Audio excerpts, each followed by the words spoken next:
เบิ่งพี่น้องสิพามาเบิ่งบรรยากาศ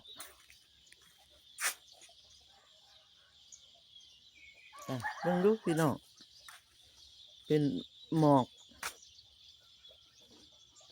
โคนัวเป็น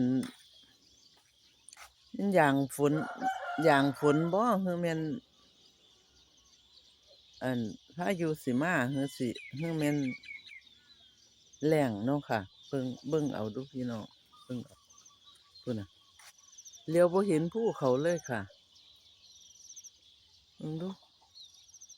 โอ้ยอ่อนซ้อนปลามันพระเจ้ามันถูกฝนเนาะงามเบิ่งดูหมอกเลี้ยวเห็นปลายไม้พอลิบลีนี่ล่ะรู้สึกว่าสิลงแห้งอยู่ค่ะหมอกหมอกฝนคือหมอกเบิดฝนก็น้อนี่เนาะ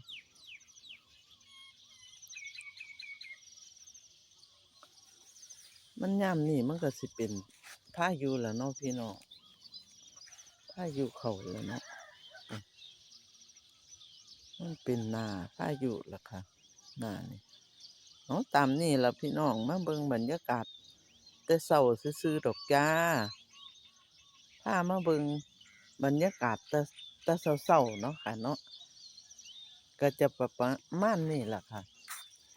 บรรยากาศของบ้านนอกเฮาเนาะเฮาก็อยู่ข้างนอกจักหน่อยค่ะเพราะว่ามีเสียงนกเสียงกาเสียงรบกวนมาค่ะเสียงกบเสียงเขียดนู่นนั่นล่ะเพิ่นห้องเอฟอยู่นั่นล่ะเสียงเขียดก็ห้องค่ะเสียงกบห้องบรรยากาศรอบทุ่งบรรยากาศดีจ้าบรรยากาศดีอยู่นี่เบิ่งหมอกโพนัวอยู่จักสิหมอกมีฝนหรือสิหมอกเบิดฝนก็บ่จักเนาะพี่น้องเฮาคอยเบิ่งเอาเนาะ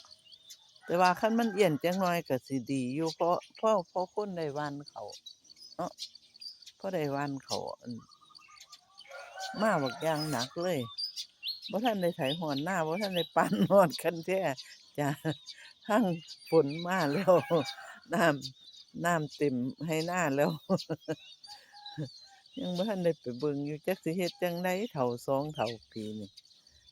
จักสิได้กินบ่บุเฮ็ดนาก็ได้